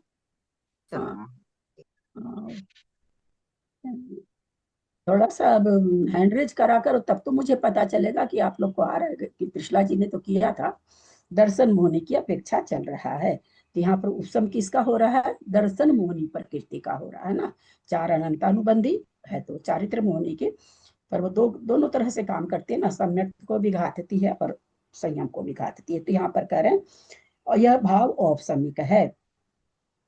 इन्हीं तीन प्रकृतियों के क्षय से उत्पन्न होने वाले भाव को क्षायिक कहते हैं। यही जो तीन प्रकृति है, सम्यक प्रकृति, सम्यक मिथ्यात्व प्रकृति और मिथ्यात्व प्रकृति, इनका क्षय अगर हो जाए तो जीव क्षायिक कहलाएगा। कब कब कर लेगा क्षय? कोई मिथ्या दृष्टि जीव है, तीन करण कर लिया, क्षय कर लिया, ठीक है ना? है ना सत्य? हमारे त्रिशला जी कहती बाबूजी ठीक है। हाँ, तो सबसे ऊपर में कॉर्नर में सबसे पहले यही दिखती ना, तिन पे नजर चली जाती है तुरंत से। इसे थोड़ा भी कुछ बोलती है ना तो मेरा ध्यान चला जाता है। और हम मेरा सेंटेंस अलग क्यों भैया? त्रिशला जी तो बेचारी ठीक ही कह रही है कि सही है। मैं पूछ रही हूँ, मैं अभी मिथ्या दृष्टि हूँ, चौथे काल में हूँ। आप कहोगे अभी पंचम काल में, होता ही नहीं है। गुरु चरणों में बैठी हूँ, तीर्थंकर के पास बैठी हूँ, मिथ्या तो गुण स्थानवर्ती हूँ, क्षायिक सम्यक दृष्टि हो जाएगा क्योंकि तीर्थंकर के पाद मूल में होता है। कौन कौन हाँ कहेंगे? इतना बड़े त्रिशला जी हाँ करें, कितनी बढ़िया बात है। और ये उससे पहले तीन कर्म करने पड़ेंगे, वो बात तो अलग है। हाँ, हो तीन जाएगा, करण ही करने करने पड़ेंगे पड़ेंगे वो वहाँ। त्रिशला जी, तीन करण ही करके हम पूछ रहे हैं कि हम अभी तीर्थंकर के पाद मूल में बैठे हैं और मिथ्या दृष्टि जीव हैं, हम तीन करण करके क्षायिक सम्यक दृष्टि बन जाएंगे ना? ये मेरा प्रश्न है। नहीं बनेंगे। स्त्री स्त्री स्त्री तो बन ही सकती नहीं है ना क्षायिक। अरे भैया, स्त्री हम क्या कहे, ये सब चीज यहाँ थोड़ी घटानी चाहिए। गैलेक्सी जी, एक तो दोपहर में पंकज भैया ने कल एकदम क्या अनाउंस किया है कि जिनका नाम नहीं रहेगा उनके प्रश्नों का उत्तर भी नहीं देंगे। और उनको क्योंकि हम कैसे पुकारें आपको? गैलेक्सी A36 5G ऐसे पुकारूं? कल ही उन्होंने ये बात कही है। जो जो लोग उनको ज्वाइन करते हैं सब सुने होंगे। आप लोग अपना नाम डालो यार, कितना जिनवानी से पर्दा रखोगे? ये सब यहाँ नहीं घटाना है। वो तो तीर्थंकर का पादमूल हम ऐसे बोल दे कि आप लोग तो बोल देंगे पंचम काल है। अब वो स्त्री पर्याय नहीं बोले तो वो स्त्री पर्याय भाभी पहले किसको मिल सकता है? एक मिनट त्रिशला जी, मैं बोलूं तो चुप रहा करिए। जिसको क्षायिक सम्यक दर्शन हो सकता वो है, बस काम खत्म। अभी तीर्थंकर का पादमूल उसको मिल गया और मिथ्या दृष्टि जीव है, उसको क्षायिक सम्यक दर्शन हो जाना, तीन करण कर रहा है तो क्षायिक सम्यक दर्शन हो जाएगा ना? बोली जल्दी जल्दी खोल के। पहले भाभी वो प्रथमोपसम करेगा, मिथ्या दर्शन है ना, पहले प्रथमोपसम करेगा, उसके बाद में फिर जो है उसको क्षायिक सम्यक तीन कर्म कर क्षायिक सम्यक दर्शन प्रथमोपसम करेगा। फिर जहां भी थोड़ा किंतु परंतु लगाती जाएंगी ना त्रिशला जी, और फंस जाएंगी। ये हम पंकज भैया की बात कर रहे हैं, पूछ मत लगाइए, बहुत फंस जाएंगे। आपको नहीं पकड़ में आई ये बात, आप उतना बोल के चुप हो जाए। हाँ बोलिए मंजू जी। दीदी, हाँ दीदी, आपने बोला मिथ्या दृष्टि जीव नहीं हो सकता, पहले क्षायोपसमिक बनना पड़ेगा, फिर वो काम खत्म। पहले वो क्षायोपसमिक बनेगा। क्षायिक सम्यक दर्शन जब तब प्राप्त होता है जो पहले क्षायोपसमिक बनता है। प्रथमोपसम मिथ्या दृष्टि के होता है, क्षायिक सम्यक दर्शन क्षायोपसमिक सम्यक दृष्टि के होता है। यहाँ काल, स्त्री पर्याय ये सब लगाने की जरूरत नहीं थी। विभक्त सिद्धांत है, वो सिद्धांत है, जिस समय घटेगा उसी समय घटेगा। तो समझ में आया होगा। तो यहाँ पर ये क्या कह रहे हैं, यहाँ पर कौन सा पेज? अच्छा, इन तीन पर क्यों ऐसा फिर क्यों लिख दिए? इन तीन प्रकृतियों के क्षय से, इसका मतलब कि वो क्षायोपसमिक बन चुका है, तीन प्रकृति कर चुका है, मिथ्या दृष्टि नहीं है वो, सादी मिथ्या दृष्टि है, ऐसा जीव है वो। और वो जीव क्या नाम है, सो तीनों प्रकृति के क्षय से क्षायिक बन रहा है। सम्यक प्रकृति के देशघाती स्पर्धकों के उदय के साथ रहने वाला सम्यक परिणाम क्षायोपसमिक कहलाता है। और जिसको मिथ्यात्व और सम्यक मिथ्यात्व का उदयाभावी क्षय है, सदवस्था उपसम है, असम्यक प्रकृति के देशघाती स्पर्धकों का उदय है, ऐसा जीव चौथा गुण स्थानवर्ती क्षायोपसमिक कहलाता है। मिथ्यात्व के सरघाती स्पर्धकों के उदयाभावी क्षय से, उन्हीं के सदवस्था उपसम से, सम्यक मिथ्यात्व प्रकृति के सर्वघाती स्पर्धकों के उदय क्षय से, उन्हीं के सदवस्था रूप उपसम से, तथा अनुदय रूप उपशमन से, अनुदय रूप उपशमन से जो उदय में नहीं, अनुदय मतलब जिसका उदय नहीं है, यानी जिसका उदय नहीं है, ऐसे निषेकों का उपशम ना, सदावस्था रूप उपशम जो बोला जा रहा है, भाई सदावस्था रूप उपशम कौन कौन से निषेक हो रहे हैं? तो कह रहे हैं अनुदय रूप से जो निषेक हैं, यानी जो उदयावली में नहीं आए हुए हैं, उन निषेकों का उपशम। एवं सम्यक प्रकृति के देशघाती स्पर्धकों के उदय से छायोपशमिक भाव कितने ही आचार्य कहते हैं, किंतु यह कथन घटित नहीं होता, क्योंकि वैसा मानने पर अति व्याप्ति दोष का प्रसंग आता है। देखें क्या कह रहे हैं आगे। तो फिर छायोपशमिक भाव कैसे घटित होता है? भाई ऐसे आपने कह रहे हैं दोष हो रहा, तो कैसे? तो वो बता रहे हैं, यथा अवस्थित अर्थ के सरधान को घात करने वाली शक्ति सम्यक प्रकृति के स्पर्धकों में छीन है। जो सरधान बना हुआ तत्वों के प्रति, उसका सम्यक प्रकृति नाश नहीं कर सकती है, अतः उनकी छाई की संज्ञा है। यानी सम्यक प्रकृति का छाई की संज्ञा क्यों है? तो कहते हैं कि तत्वों के सरधान को वो छीन नहीं कर सकती, खत्म नहीं कर सकती। छीन स्पर्धकों के उपशम को क्षयोपशम कहते हैं। छीन जो स्पर्धक है, उसके उपशम को क्षयोपशम कहते हैं। उसमें उत्पन्न होने से वेदक सम्यक दृष्टि वेदक सम्यक छायोपशमिक है, यह कथन घटित हो जाता है। इस प्रकार सम्यक्त में 3 भाव होते हैं, अन्य भाव नहीं होते। वेदक सम्यक के हिसाब से इन्होंने छायोपशम में घटा के बताया है कि भाई तीसरे गुण स्थान को असंयत सम्यक 3 नाम कहा जाता है।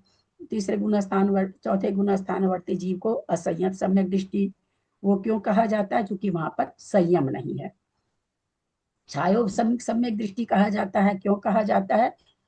क्योंकि दो मोहनीय कर्म की, दर्शन मोहन की 2 प्रकृति और चारित्र मोहन की 4 प्रकृति का क्षय सदावस्था रूप उपशम, और सर्व सम्यक प्रकृति के उदय होने से सरधान जो बन रहा है, इसलिए वहां पर छायोपशमिक सम्यक कहते हैं। वेदक सम्यक क्यों कहते हैं? सम्यक्त्व का वेदन कर रहा है वो जीव, क्या कर, वही ऊपर उन्होंने कहा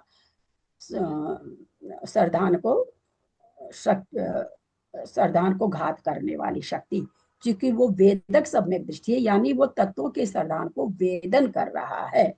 तो इस तरह से इस गुणस्थान को तीनों तरह से इस जीव को कहा जा सकता है। असंयत सम्यक दृष्टि भी कहते हैं, छायोपशमिक सम्यक दृष्टि भी कहते हैं, वेदक सम्यक दृष्टि भी कहते हैं। वेदक सम्यक दृष्टि पुनः एक बार, असंयत सम्यक दृष्टि तो इसलिए कहते हैं वहां संयम नहीं है। छायोपशमिक सम्यक दृष्टि प्रकृति के परिप्रेक्ष्य में कहते हैं, किन्हीं प्रकृतियों का क्षय, उन्हीं का उपशम और किसी का उदय। इस तरह से क्षयोपशम नाम उसका प्रकृति दर्शन मोहनी की प्रकृति के कारण है, और वेदक सम्यक प्रकृति का वो वेदन कर रहा है, इसलिए उसी जीव का नाम वेदक सम्यक दृष्टि भी है। इस सिद्धांत को याद करने में तो मुझे बहुत समय लगा था। जनन सिद्धांत को खोलती थी, वेदक सम्यक दृष्टि पढ़ती थी, हाँ ठीक ही तो है, फिर और रात में मैं करती थी 2-2 बजे 3-3 बजे 1-1 बजे उठ करके सोती जा करके, फिर मैं कहती कि छायोपशम में क्या हुआ, फिर ये वेदक हुआ, वेदक कैसे हुआ, फिर उठ के फिर पढ़ती, फिर लगता समझ गई, फिर सो के याद करती, फिर समझ में नहीं आता। ऐसे करके मेरा कई बार पूरी रात मेरी ऐसे ही निकल जाती थी, पर ग्रंथ बंद करते ही मैं वापस भूल जाती थी, मतलब पकड़ नहीं पाती थी कि छायोपशम और वेदक में ये क्या कहना चाह रहे हैं। थोड़ा सा किसी से पढ़ने से थोड़ा आराम हो जाता है, थोड़ा सा पकड़ आ जाती चीजों में, बार बार भूल जाते थे। पर दीदी छायोपशमिक और वेदक है तो एक ही ना? तीनों एक, असंयत भी वही है, तीनों का भी बताए तो चौथे गुण स्थानवर्ती को असंयत समय संयम। एक मिनट कहीं संयम का विवेचन जब चलेगा तो क्या कह देंगे? चौथे गुण स्थान को असंयत सम्यक दृष्टि है ना। जहाँ 3 दर्शन मोहनी की बातों से कथन चलेगा, वहां क्या कह देंगे? छायोपशमिक सम्यक दृष्टि। और जहां वेदन की बात चलेगा कि किसका वेदन कर रहा, वो जीव किसका वेदन कर रहा, तत्वार्थ का वेदन कर रहा है, तो वहां पर क्या कह देंगे, वेदक सम्यक दृष्टि। तीनों एक ही गुण स्थान का नाम है और एक ही जीव के तीनों नाम है।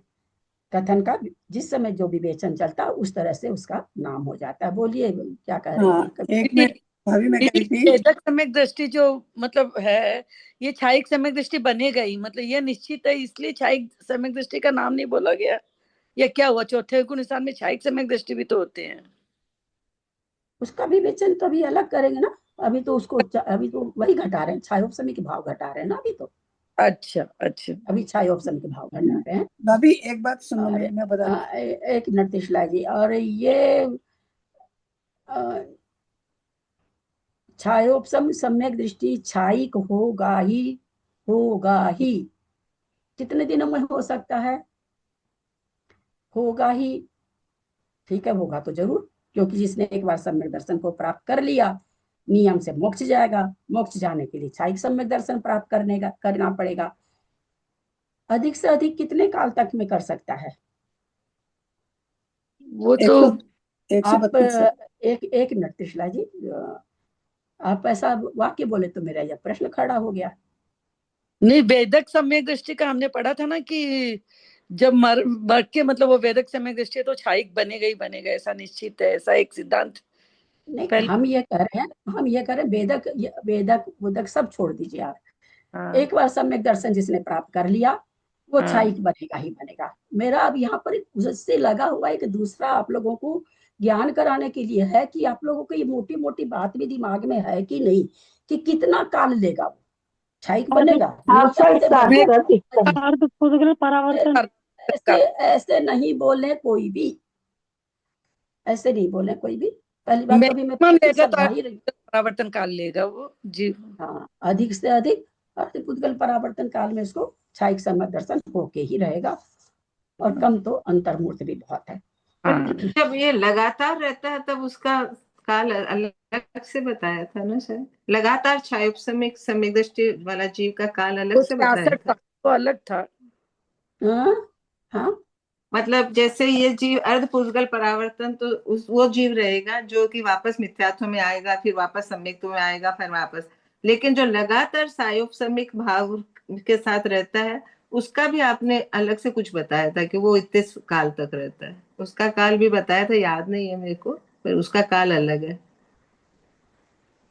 नहीं, आप क्या कहना चाह रहे हैं कि मैंने छायोपसमिक सम्यक दर्शन के साथ कोई जीव कितने काल तक रह सकता है, ये बात कह रही हैं क्या?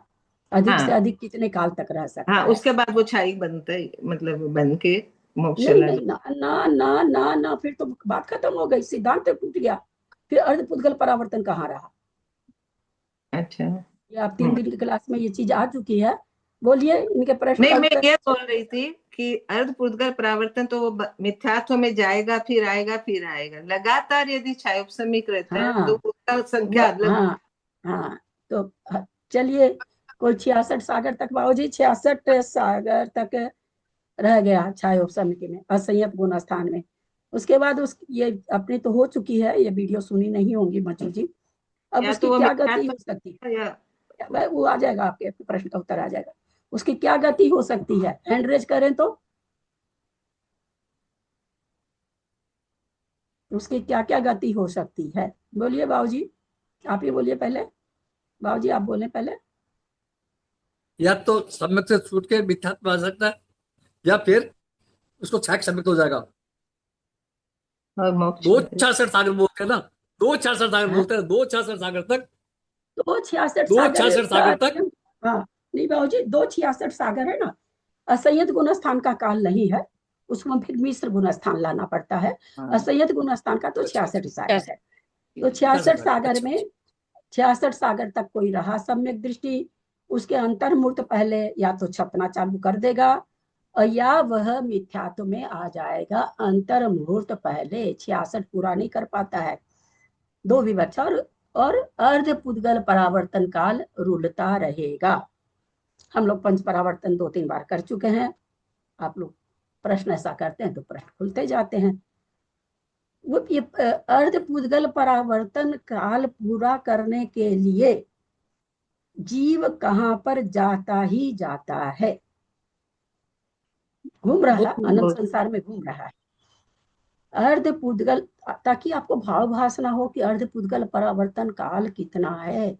अर्ध पुद्गल परावर्तन काल बोलने में तो बहुत इजी लगता है कि 4.5 उसका परावर्तन खत्म हो गया, आधा परावर्तन बचा है चुल्लू भर पानी में, है ना। अपने दर्शन एक मिनट मंजू जी, आप ऐसे नहीं बोलेंगे तो ठीक रहेगा, है ना। फिर मेरी सारी मेहनत पर पानी फिर जाता है ना। क्योंकि इसमें अब कई लोग एकदम नए भी हैं, कई, मैं सबसे रिक्वेस्ट करूंगी, है ना, कोई भी नहीं बोले ऐसे। अर्ध पुद्गल पंच परावर्तन में बहुत बढ़िया से समझाया जा चुका है। और कहाँ आया है ये, वो भी वहां उसमें बताया गया था, गाथा भी बताई गई थी। तो वो ये अगर कोई काल जीव करे, जरूरी नहीं है 1 भाव 2 भाव में मोक्ष चला जाएगा, 4 भाव में चला जाएगा, उसी भाव में चला जाएगा अगर चौथा काल है तो। ऐसा नियम नहीं बना लीजिएगा। लेकिन अगर कोई कहे नियम तो 66 साल तक रुलना ही है हमको, तो कहाँ जाए बिना काल नहीं पूरा होगा। तो आप लोगों से क्या पूछेंगे, मंजू जी बोल चुकी, निगोद में जाएगा ही जाएगा। सोचो, निगोद में जाने के बाद निकलने की अवस्था सोचो। सुन के तो बहुत अच्छा लगता ना कि एक बार सम्यक्त हो गया, और सम्यक्त तो कुछ भी नहीं है। उपसम सम्यक दृष्टि, उपसम माने 11वें गुण स्थानवर्ती मुनि पड़े हैं निगोद में। विचित्र परिणामों का विचित्र खेला है। चले तो आप मंजू जी आपको समझ में आ गया होगा। हाँ, एक मिनट मंजू जी, आपको समझ में आ गया होगा। ऐसा कहीं भी नियम नहीं है कि अगर उत्कृष्ट स्थिति छायोपसमिक सम्यक दर्शन की 66 सागर में कोई रह जाए वो नियम से मोक्ष चला जाएगा। नियम से मोक्ष तो जिसने एक बार मिथ्यात्व के 3 टुकड़े कर लिए वो नियम से जाएगा, वो भी नियम से जाएगा। वो 66 सागर जो रह गया वो भी अर्धपुद्गल परावर्तन ले सकता है। उस क्षण मात्र के लिए सम्यक प्राप्त किया, फिर मिथ्यात्व में आके घूमता रहा, उद्वेलना कर ली, वो जीव भी अर्धपुद्गल परावर्तन में ही जाएगा। तो छायिक सम्यक दर्शन अगर प्राप्त नहीं करता है तो 66 अर्धपुद्गल परावर्तन काल सभी जीव का है। हाँ बोलिए त्रिशला जी। अभी मैं इसमें एक बार पूछना चाहती हूँ आपसे, जैसे ये वाक्य है, मतलब यथा स्थित अर्थ के श्रद्धान को घात करने वाली शक्ति सम्यक प्रकृति के स्पर्धकों में छीन है ना। मतलब श्रद्धान को छीन कर, मतलब वो छीन है, मतलब नहीं, मतलब समस्त वो छीन नहीं कर पाएगी, श्रद्धान को छीन नहीं कर पाएगी। छीन स्पर्धकों के उपसम को क्षयोपसम कहते हैं। तो छीन स्पर्धकों के उपसम को क्षयोपसम कहते हैं, मतलब जब शक्ति को वो छीन ही नहीं कर रहा तो छीन स्पर्धकों के उपसम को क्षयोपसम कहते हैं। ये इसका वाक्य क्लियर थोड़ा सा समाधान में ही है, संकल्प समाधान में है, सेकंड लाइन, छीन स्पर्धकों के यथा स्थित अर्थ के सरदान को, जैसा सरदान बना हुआ है उसको घात करने वाली शक्ति सम्यक प्रकृति के स्पर्धक में नहीं पाई जाती है ना। अतः उसकी छायिक संज्ञा है। और छायोपसमिक क्यों है, तो कहते हैं छीन स्पर्धकों का उपशम होने से के उपशम को क्षयोपसम कहते हैं। पहले तो छीन, फिर ये क्षयोपसम सम्यक दृष्टि कैसे, वो यहाँ पर घटाना चाह रहे हैं कि भाई उसको क्षयोपसम किस किस कारण से कहते हैं। तो जो ये है सम्यक प्रकृति है उसमें ऐसे पर स्पर्धकों का छीन है इसलिए क्षय है, और उन्हीं वैसे ही छीन करने वाली शक्ति का उपशम है इसलिए यहाँ पर क्षयोपसम घट रहा है, ऐसा ये कह रहे हैं। उसमें उत्पन्न होने वाला वेदक सम्यक छायो, इसलिए उस समय जो वो वेदन कर रहा है, अभी वही बताया ना, यहाँ वेदक का सम्यक क्यों आ गया कि वो सरधान को वेदन कर रहा है, ऊपर दे दिया ना, यथा स्थित अर्थ के सरधान को वो वेदन कर रहा है। सम्यक प्रकृति के ऐसे स्पर्धक हैं जो इनको तत्व के सरधान को क्षय नहीं करते, इसलिए छायिक है। और उसका उपशम, ऐसे इसके स्पर्धकों का उपशम है इसलिए उपशम है। और ऐसे स्पर्धकों का जो तत्वार सरधान को वेदन कर सकता है, ऐसे स्पर्धकों का उदय है, इसलिए ये क्षयोपशम है, वेदक सम्यक दृष्टि है। ऐसा यहाँ पर वेदक सम्यक दृष्टि के हिसाब में घटाया। इस प्रकार अभी मैं तो ये समझ रही हूँ, देखो कि यदा स्थिति जो सम्यक प्रकृति हो गई, सादे शब्दों में बता रही हूँ मैं, तो उसका श्रद्धान का घात तो करने की शक्ति है नहीं। सम्यक प्रकृति में अर्थ के श्रद्धान, अर्थ मतलब तत्वों को श्रद्धान करने की यही जैसे भाभी मैं समझ रही हूँ, मतलब सम्यक प्रकृति में तत्वों को श्रद्धान को घात करने की शक्ति तो है नहीं, है ना, शक्ति छीननी मतलब शक्ति तो है नहीं। तो मैं ये कह रही हूँ कि फिर छीन स्पर्धक कहाँ से आ गए, तो फिर ना कहते ना बाद में, तो या तो इसका ये बनना चाहिए कि सम्यक प्रकृति में मतलब अगर उसको छीन करने की शक्ति तो नहीं है, अगर वो उपसम करती है तो क्षय उपसम बनेगा, ये बनाना। कह रहे हैं कि क्षयिक संज्ञा क्यों है, तो क्योंकि इसकी शक्ति छीन है ना, इसलिए क्षयिक संज्ञा है। और छीन स्पर्धक के उपशम से, और उसमें ये जो शक्ति है वो दबी हुई है, होगी उसमें है ही नहीं है शक्ति। तो ऊपर के स्पर्धक में अगर के छीन स्पर्धक का क्या है, उपशम हो रखा, जो ऊपर के निषेक हैं, और उसमें जो उत्पन्न होने, एक मिनट, छीन स्पर्धकों के उपशम को क्षयोपशम कहते हैं। तो पहले तो क्षयोपशम घटा दिया, उसमें फिर कहते हैं उत्पन्न, उसमें उत्पन्न होने से वेदक सम्यक क्षयोपशमिक है, उसमें उत्पन्न होने से, और वो जो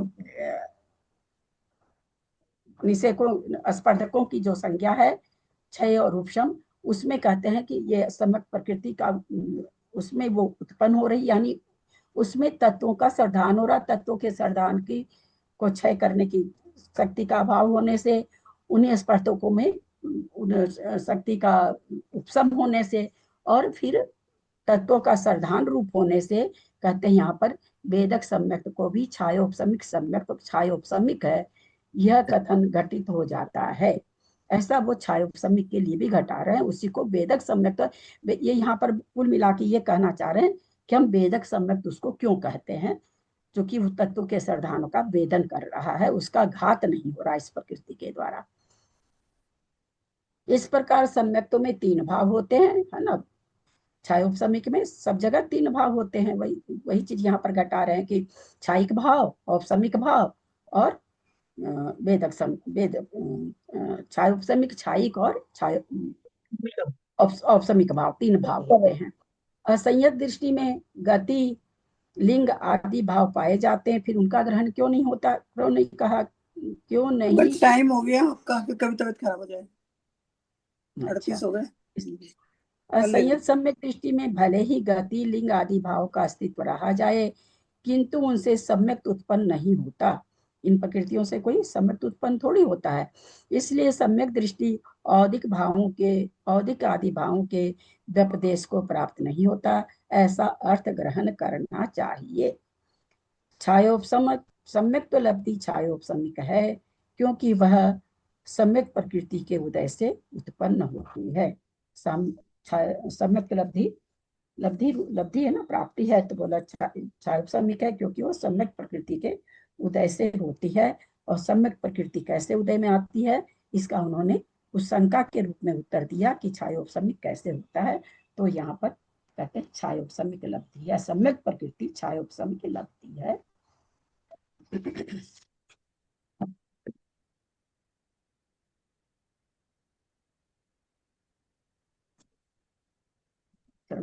इस वाले पैराग्राफ को फिर से समझाना दीदी कल थोड़ा सा। व्यपदेश बोलता है ना, व्यपदेश को नहीं प्राप्त होता, आदि भाव के व्यपदेश को प्राप्त। व्यपदेश का मीनिंग क्या होगा इसका? यहाँ पे एक वर्ड आया व्यपदेश, लास्ट वाली लाइन में, औदायिक आदि भावों के व्यपदेश को नहीं प्राप्त होता है।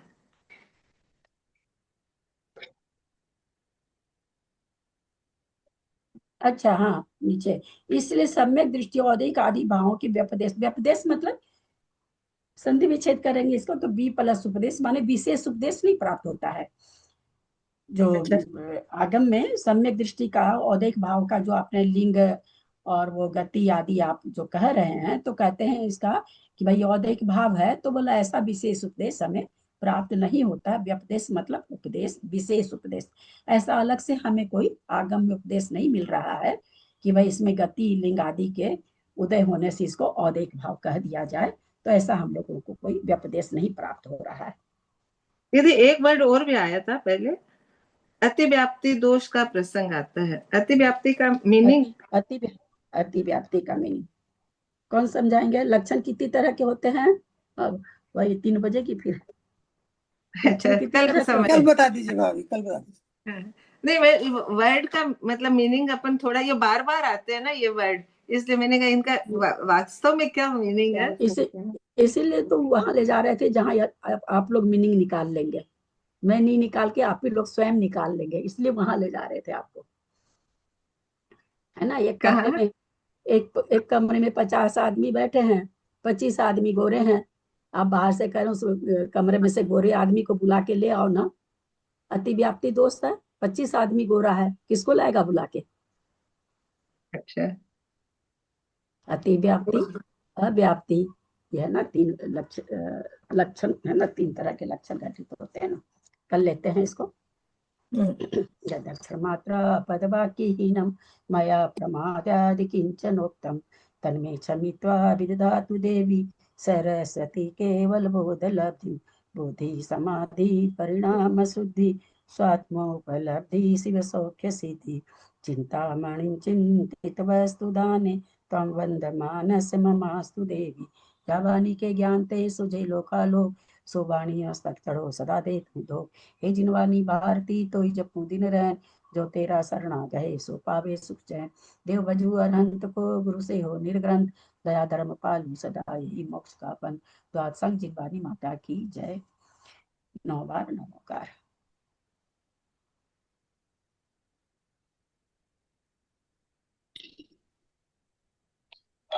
हाँ ललिता जी, मैं दर्शन करा रही हूँ आपको पार्श्वनाथ भगवान के मेल चितामुर के।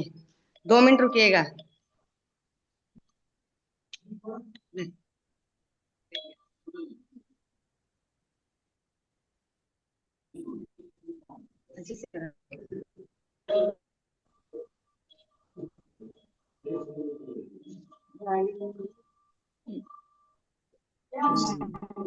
अरे मेरे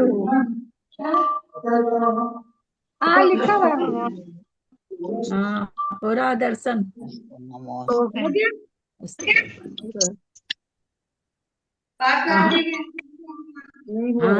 ये देखो, ये पार्श्वनाथ भगवान। पार्श्वनाथ भगवान। वीडियो ठीक से करो, भगवान दिख रहा को नहीं? नहीं, वो अंदर अंदर आंटी। थोड़ा सा वही कहाँ पे है ये? ये मद्रास की यात्रा में है, साउथ की यात्रा में। एक मिनट। अरे वाह, मेरे चितामुर क्या है ललिता जी? हाँ हाँ, ये सब कहाँ के हैं? कहाँ पर हो? मेल चितामुर। हाँ, मेल चितामुर, मेल चितामुर। अच्छा, हाँ हाँ, समझ गए। हाँ, आज हम लोग माता जी को नारियल चढ़ाने आए थे चौमासा के लिए चेन्नई। कौन सी माता जी हैं? तिंडीपुरम है, गुरु नंदिनी। गुरु नंदिनी वही वसुनंदी जी महाराज की शिष्या। अच्छा, इनका पहले हो चुका है ना अपने मद्रास में एक बार? हाँ, हो गया। हाँ। अब और अरे प्रिय जी, मेरे अभी वसुनंदी जी वही ना जो बड़ा गांव में मंदिर बनाए हैं, वही ना? वही है ना? नहीं है, नहीं। ये जो सुयोग्य नंदिनी माता जी लोग है ना, उनके आचार्य। अच्छा, ये विद्यानंद ना, वही उनके ये मेरठ की है। ये माता जी मेरठ की है। हाँ, ये भाभी ये हमारे घर में बचपन में बहुत आई हैं। ये माता जी हमारे घर बचपन में बहुत आई हैं, मेरठ की हैं ये। हाँ, मोहन की हैं। आना फिर चेन्नई दर्शन करने के लिए आना, मेरठ की है तो। हमारे अंजना जी का घर सबके लिए खुला हुआ है, कितने लोग चल जाओ, कोई भी चले जाओ, जान अनजान बिन पहचान कोई भी चले जाओ, बहुत बड़ा दिल है भैया। ठीक है ललिता जी, ठीक है, हो गया ना दर्शन अच्छे से? हाँ हाँ अंधेरा है, अंदर हो नहीं गया है, अंदर जाने नहीं देते। हो गया सबका हो गया। प्लीज वो अलाउ नहीं है अंदर जाना। चलिए एंड करते हैं। हाँ मुझे नहीं ठीक पता ठीक है। मैं लिख के थक को गई साधक जय रिकॉर्डिंग। जिनेन्द्र। सभी को 13 सादर तारीख जय जिनेन्द्र। 13 तारीख के बाद की सभी बड़ों को प्रणाम, सभी को जय जिनेन्द्र। दीदी जब दीदी को बोलते चलिए, हैं तो सबको सादर इतनी जय जिनेन्द्र। हड़बड़ क्यों लग जाती है आप लोग को? मैं कुछ आप लोग को सूचना दे रही हूँ, सुनोगे भी नहीं, फिर क्लेम भी करोगे। सुनाई थोड़ी सी सुनाओ तो दीदी आवाज सुनाओ। मेरी सुनती होगी ना आप लोगों को? मैं जब बोल रही हूँ तो थोड़ी आवाज तो आ रही होगी ना? सुनती है। नहीं सुनती है। सबको इतनी ही देर में प्रणाम बोलो। बीच में वो दीदी बीच में सब जैकमेंट करने लगते हैं ना, तो नहीं वो निशा थोड़ी जी, सी वो हो जाती रोज आप लोग की आदत है। ये थोड़ी सी आवाज तो मेरी जरूर आती होगी, क्योंकि तो आप लोग भी जब धीरे से भी बोलते हो तो मुझे लगता है कोई कुछ बोला है। 2 मिनट के लिए चुप होने में क्या, 2 मिनट में कौन सी फ्लाइट छूट रही है भाई सबकी? फिर आप लोग को सूचना नहीं मिलती है। चलिए एंड कर रहे हैं। दीदी मुझे एक बात बतानी थी। हाँ बोलिए। जो अपने 9:15 का जो सुबह का जो क्लास है ना, उसमें संख्या और बढ़ेगी क्या? नहीं बहुत ऐसा लोगों का कुछ आना नहीं है। है। ऐसा कुछ नहीं, हम ही सोचे कि भाई कई लोग को रहता है भाई सुबह ठीक रहता है, सुबह ठीक रहता है, ऐसे वैसे कई लोग बोलते रहते मुझे हैं। लगा कि ज्यादा संख्या बढ़ने वाली है तो मेरा अंतराय ना हो जाए, इसीलिए मैं बोली कि आप क्योंकि हम सुबह ले दोपहर सकते हो। मैं होता तो सुबह था। आप लोग प्रतिमाधारियों के लिए हुआ। अब वो एक स्त्री जन आते थे, वो भी नहीं आ रहे हैं। एक और प्रतिमाधारी कौन था, 2-3 लोग 4 लोग आ रहे थे तो क्यों आने नहीं आ लगे। रहे हो? के पास खबर तो चली गई है। दर्शन भैया कह रहे थे हम करेंगे, दर्शन भैया भी हमको तो एक दिन भी दिखे नहीं। तो उस चलते हम दोपहर में कर रहे थे कि भाई ठीक है दोपहर में ठीक रहेगी। तो अभी तो कोई हम ऐसे ही मन में सोचे, तो हम इसलिए सबसे पहले, चूंकि आप ही को आप आते हो तो इसलिए मैंने आपको पूछा। ऐसा कुछ भी सोचे नहीं है, तो हम सोचे कि अगर हो तो, क्योंकि सबको लगता है सुबह सुबह हो जाए तो ज्यादा अच्छा रहे। थोड़ा सा मेरे को लगता है ना कि रिकॉर्डिंग भेजने में भी थोड़ा सा आराम हो जाएगा। जैसे क्लास खत्म होगी सुबह ही भेज दूंगी ना, तो फिर रिकॉर्डिंग शाम तक आ जा सकती है। इस समय क्लास खत्म होने से हमको लगता है कभी कभी वो काम में फंस जाता है, तो शायद नहीं भेज पाता, ऐसा मुझे लगता है। मेरे पास कोई खबर तो आती नहीं है। तब मैं सोची, अभी ऐसा कुछ मैंने सोचा नहीं, इसलिए मैंने आपसे, क्योंकि आपको आपके ठीक परेशानी है। ज्यादा है, तो इसलिए मैंने हाँ आपसे। सुबह तो, हाँ सुबह मुझे थोड़ा सा कहीं अड़चनी हो हाँ जाएगी। पहले पूजन हाँ करते होगे, फिर घर आके खाना बनाना। हाँ, फिर प्रतिमा, सोलापुर में तुम हम दोनों और हैं, खास इसलिए करके औरत के लिए तो मर्द तो चलो फिर खाना हाँ। ही बनाता है तो अटेंड कर सकता है, लेडीज को तो मुश्किल ही है। चलिए और एक ठीक है है। कि सोलापुर में 8 महाराज जी आ रहे हैं, तो चौका भी मेरा लगेगा, दर्शन के लिए आ जाओ सब अब। 8 दिन में आने वाले हैं महाराज जी। सब कोई हाँ। चाहिए भाई दर्शन करने के लिए, ग्रुप के लोग बुला रहे हैं, जो जा सकते हैं तो वो तो जाइए। मेरा चौका भी है वहाँ। एक तो जगह थोड़ा रह रहे हो ना, तो फिर ग्रुप में साथ चले जाओ। सब तो अलग अलग है, कोई कहीं कोई आ कहीं। जाओ। नहीं हाँ एक और जगह थोड़ा भी तो, एक एक जगह के भी तो कई लोग हैं, आपस में मिलके चले जाइए। एक एक जगह के आपके दिल्ली के कई लोग हैं, 6-7 लोग हैं, मिलके चले जाइए। कलकत्ता के कई लोग हैं, मिलके चले जाइए। हाँ तो थोड़ा तब उस टाइम आप सुबह ले सकते हो, क्योंकि मैं चौके में रहूंगी थोड़ा सा, फिर मुझे जल्दी वहां से नहीं हो जा निकलना नहीं होनेगा फिर ना। चौका अपना खुद का है तो आप सुबह मतलब क्लास ले सकते हो। दोपहर में भी नहीं ज्वाइन कर पाएंगी क्या, ये कह रही हैं? देखेंगे ना, चौका अपना खुद का है तो थोड़ा सा लेट हो जाएगा ना सब हाँ करने के लेट हो लिए। जाता है, हाँ लेट हो जाता है, उसके बाद समाई करनी रहती है। नहीं हाँ देखेंगे ऐसे ही हाँ, रोज, जब जब समय है ना, तो मैं तो ऐसे रोज रोज नहीं। ज्वाइन करेगी तो ना हाँ ऐसे नहीं कोशिश होगा तो ना वर्षा जी। करूंगी। कभी सुबह हाँ कभी शाम, ऐसे नहीं होगा ना, कभी सुबह कभी शाम, ऐसे नहीं होगा एक ही जगह। चले देखेंगे, बात की बात है। एंड कर अभी रहे तो हैं। यही हाँ, टाइम मैं तो चलेगा ना वीडियो दीदी? वीडियो तो अभी चलेगी, वीडियो चलेगी। हाँ हाँ अभी यही टाइम है। हाँ